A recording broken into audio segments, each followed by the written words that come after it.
So hello students, welcome back once again to Prakashan classes. This is going to be the next video of basic concept of accountancy. Last class हम लोगों ने topic cover किया था basis of accounting. We have studied in detail what is cash basis, what is accrual basis, and what is hybrid basis of accounting. In today's video, we are going to cover few numericals or basic problems which will make our concept more clear. जो हम लोग को और ज़्यादा clear होने में ये help करेगा कि कैश बेसिस क्या होता है, एक्रूअल बेसिस क्या होता है और हाइब्रिड बेसिस क्या होता है. So without wasting any time let's start with the class. So this is our example number 1 which will clarify. ये हमारा एग्जांपल नंबर 1 है जो हम लोग को कैश बेसिस का कंसेप्ट को क्लैरिफाई करने में हेल्प करेगा. क्वेश्चन लिखा है example number 1, during the financial year. Financial year क्या होता है? Financial year is a year which starts from the beginning of April and ends on next 31st March. ठीक है, एक ऐसा ईयर जो 1 अप्रैल को शुरू होता है और 31 मार्च को खत्म होता है, नेक्स्ट 31 मार्च, उसको फाइनेंशियल ईयर कहते हैं. और कैलेंडर ईयर वो ईयर होता है जो जनवरी से शुरू होता है, दिसंबर में एंड होता है. तो if the year start from the month of January and it gets completed in 31 December तो वो कैलेंडर ईयर होता है. और अगर ईयर फाइनेंशियल ईयर है मतलब वो अप्रैल टू मार्च वाला कॉन्सेप्ट है.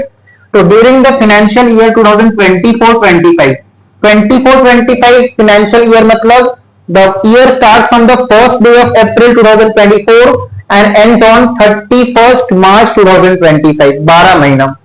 विनय हैड कैश सेल्स. इस टाइम पीरियड के दौरान विनय का देखो बिजनेस में कैश सेल्स कितना हुआ था? 3 लाख रुपया. कैश सेल्स का मतलब हम कैश नहीं बेच रहे हैं, जो भी हम गुड्स बेच रहे हैं वो कैश के बदले में बेच रहे हैं. Whatever goods we are selling उसके बदले हम लोग को कैश मिल रहा है, हाथों हाथ कैश मिल रहा है. कितना? 3 लाख रुपया. जो गुड्स हमने सेल किया है वो कैश में सेल किया है, 3 लाख रुपया. एंड क्रेडिट सेल्स कितना हुआ था? 1,60,000. तो during the financial year 2024-25 business में, विनय के बिजनेस में कैश सेल्स कितना हुआ था? 3 लाख. और क्रेडिट सेल्स कितना हुआ था? 1,60,000. इट मींस उसका बिजनेस में during the financial year 2024-25 total sales कितना हुआ था? Answer is 4,60,000.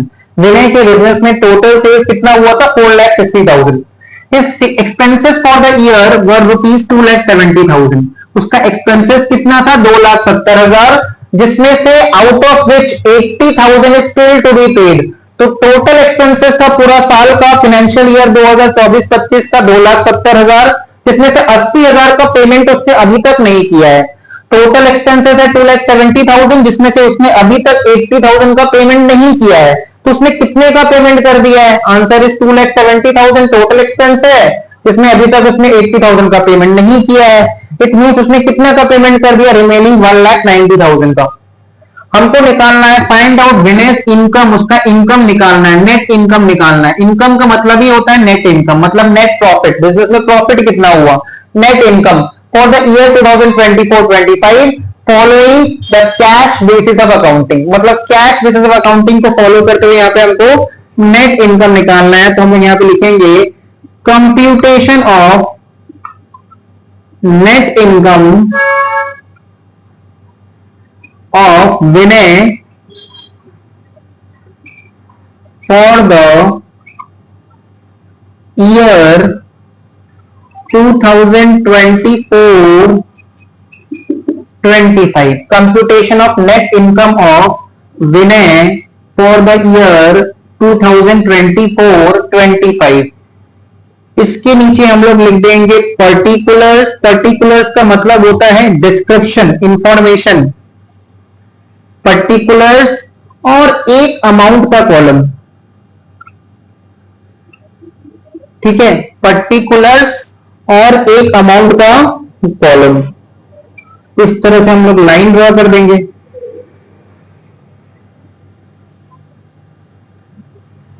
ठीक है. अच्छा, हम लोग सबसे पहले देखेंगे कि कैश बेसिस में हम लोग को बस ये देखना होता है कि जितना कैश मिला है ड्यूरिंग द ईयर वही इनकम है.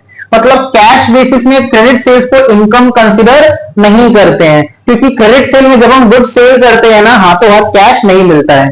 ठीक है, तो कैश बेसिस में हम लोग इनकम किसको लेंगे? सिर्फ और सिर्फ कैश सेल्स को, क्योंकि कैश सेल्स करते ही हाथों हाथ इमीडिएटली कैश मिल जाता है. क्रेडिट सेल पे इमीडिएटली कैश नहीं मिलता, फ्यूचर डेट में कैश का कलेक्शन होता है. अगर हम उधारी में गुड्स बेचेंगे ना तो हाथों हाथ तो कैश नहीं मिलेगा, पैसा फ्यूचर डेट में मिलेगा। तो हम लोग इनकम में किसको लेंगे, सिर्फ और सिर्फ कैश सेल्स को। तो हम ऐसे लिख सकते हैं cash sales, cash sales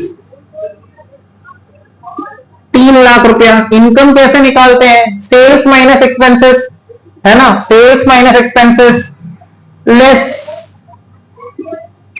cash expenses, less cash expenses.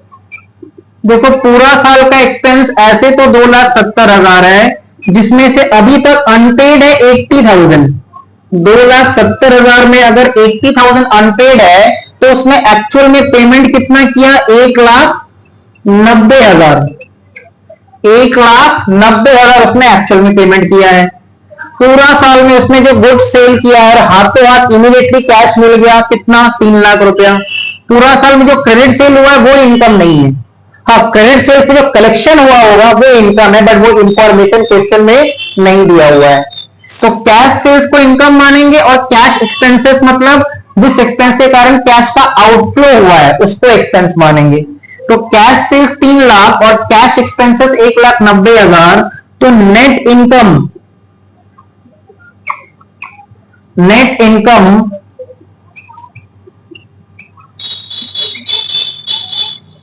Under cash basis of accounting 1,10,000। Cash basis बोलता है जितना कैश का इनफ्लो हुआ ड्यूरिंग द ईयर वो इनकम है, और जितना कैश का पेमेंट हुआ, आउटफ्लो हुआ ड्यूरिंग द ईयर वो एक्सपेंस है। तो ड्यूरिंग द ईयर देखो, तो कैश सेल्स हुआ था उससे कैश का इनफ्लो हुआ था, जो कैश सेल्स हुआ था उससे कैश का इनफ्लो हुआ था, तो उसको हम लोगों ने इनकम दिखा दिया। और जो कैश एक्सपेंसेस हुआ था उससे कैश का आउटफ्लो हुआ था, उसको हमने एक्सपेंसेस दिखा दिया। तो cash sales minus cash expenses, जो नेट में बच गया वही नेट इनकम है, वही इनकम है under cash basis of accounting. With this ये एग्जांपल हो गया complete. Moving on to the next example.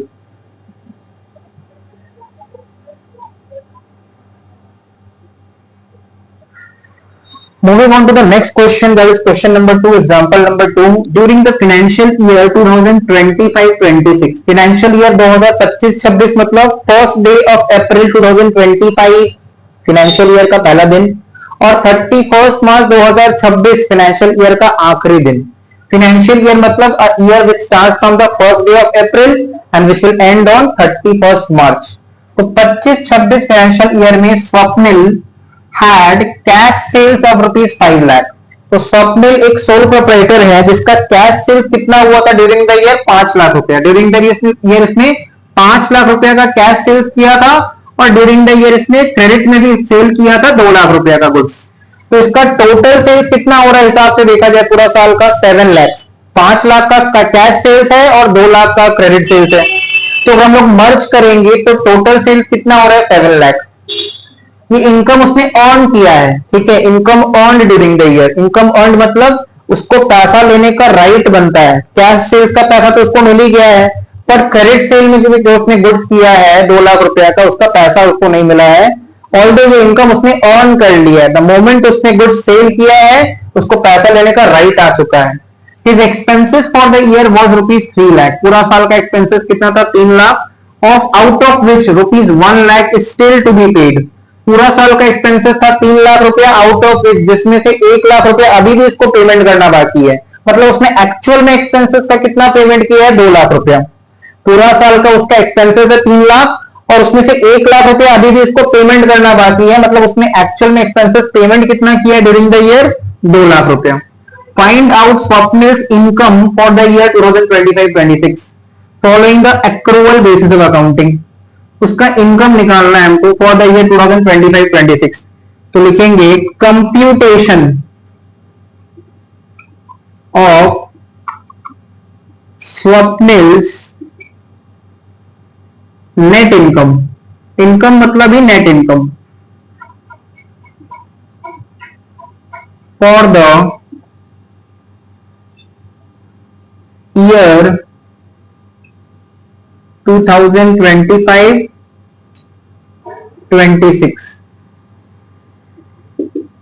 2025-26 accrual basis पे निकालना है हम लोग को। पर्टिकुलर्स और अमाउंट का कॉलम, ठीक है, अमाउंट का कॉलम। सबसे पहले हम लोग उसका सेल्स रिकॉर्ड करेंगे। तो सेल्स में कॉलम दे रहे हैं, नीचे लिख रहे हैं कैश सेल्स और क्रेडिट सेल्स, ये दोनों ही वो अपना बुक्स ऑफ अकाउंट्स में इनकम दिखाएगा।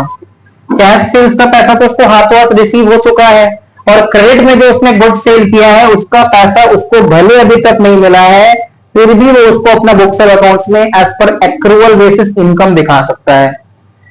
कैश सेल्स वो इनकम है जो रिसीव हो गया इन कैश, क्रेडिट सेल वो इनकम है जो ड्यू तो हो चुका है, पैसा लेने का राइट आ चुका है, बट अभी तक हमने कैश रिसीव नहीं किया है। तो as per accrual basis of accounting हम लोग इनकम अर्नड लेते हैं बुक्स ऑफ अकाउंट्स में। As per accrual basis of accounting हम लोग बुक्स ऑफ अकाउंट्स में इनकम अर्नड लेते हैं। जब उसने कैश में गुड सेल किया उसको हाथों हाथ कैश में पैसा मिल गया, और जब उसने क्रेडिट में गुड सेल किया उसको तुरंत पैसा नहीं मिला है, कैश कलेक्शन नहीं हुआ है। फिर भी जो कैश कलेक्ट हो गया वो भी इनकम है, और जो उधारी में गुड्स बेचा गया है, सेल हुआ है, वो भी इनकम है। इसलिए हम लोग सेल्स में दोनों को दिखाएंगे। तो कैश सेल्स कितना है, 5 लाख है, तो कैश सेल्स का अमाउंट 5 लाख, और क्रेडिट सेल्स के पैरेलल उसका अमाउंट 2 लाख। तो 5 लाख और 2 लाख कैश सेल्स के ठीक पैरेलल उसका अमाउंट लिख देना है 5 लाख, क्रेडिट सेल्स के ठीक पैरेलल उसका अमाउंट लिख देना है 2 लाख। दोनों को ऐड करके आउटर कॉलम में, दैट इज अमाउंट कॉलम में जाएगा, फाइनल कॉलम में 7 लाख। पूरा साल का जो सेल्स है वो कितना है, 7 लाख है, ठीक है, दैट इज इनकम, ठीक है। अब इससे हम लोग क्या लेस करते हैं, एक्सपेंसेस, बिजनेस का एक्सपेंसेस माइनस करेंगे। देखो पूरा साल का एक्सपेंस इनकर्ड कितना है, 3 लाख रुपया, जिसमें से एक्सपेंसेस उसने अभी तक पेमेंट नहीं किया है वो है 1 लाख रुपया, और expenses incurred as well as paid in cash हो जाएगा 2 लाख रुपया। पूरा साल का उसका एक्सपेंस इनकर्ड है 3 लाख। हम लोग बुक्स ऑफ अकाउंट्स में as per accrual basis income earn लेते हैं जो कि 7 लाख है, और एक्सपेंसेस इनकर्ड 3 लाख है, इसी को लेना है। 3 लाख रुपया पूरा साल का एक्सपेंस है, एक्सपेंस इनकर्ड, जिसमें से अभी तक उसने 1 लाख रुपया का पेमेंट नहीं किया है। 3 लाख रुपया पूरा साल का एक्सपेंस है, एक्सपेंस इनकर्ड, इसमें से 1 लाख रुपया उसने अभी तक पेमेंट नहीं किया है। इट मींस 3 लाख में अगर 1 लाख रुपया का उसने पेमेंट नहीं किया है तो उसने कितना एक्सपेंस कैश में पेमेंट ऑलरेडी कर रखा है, 2 लाख रुपया। फिर भी हम लोग बुक्स ऑफ अकाउंट्स में एक्सपेंस इनकर्ड लेते हैं, ठीक है, इसलिए हम लोग लिखेंगे लेस एक्सपेंसेस इनकर्ड। सेल्स के ब्रैकेट में हम ये भी लिख सकते हैं income earned,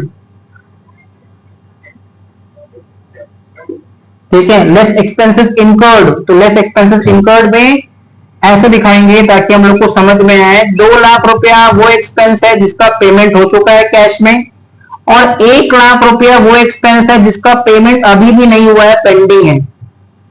total expense 3 lakh रुपया था जिसमें 2 लाख रुपया कैश में पेमेंट हो चुका है और 1 लाख रुपया अभी भी पेंडिंग है। तो पूरा साल का एक्सपेंस इनकर्ड कितना दिखाएंगे, 3 लाख रुपया, 3 लाख रुपया। इसका मतलब net income earned, net income earned 7 lakh minus 3 lakh under accrual basis of accounting, जो कि हो जाएगा 4 लाख। तो ये हम लोगों ने 2 न्यूमेरिकल्स कर लिया, जिससे हम लोग को और बेटर क्लियर में समझ आ चुका होगा कि कैश बेसिस क्या होता है as well as accrual basis क्या होता है। तो होपफुली सबको वीडियो यहाँ तक समझ में आ गया होगा। वीडियो समझ में आए वीडियो को लाइक कर देना, शेयर करो अपने फ्रेंड्स के साथ, चैनल पे नए हो चैनल पे सब्सक्राइब कर देना। मिलते हैं नेक्स्ट वीडियो में।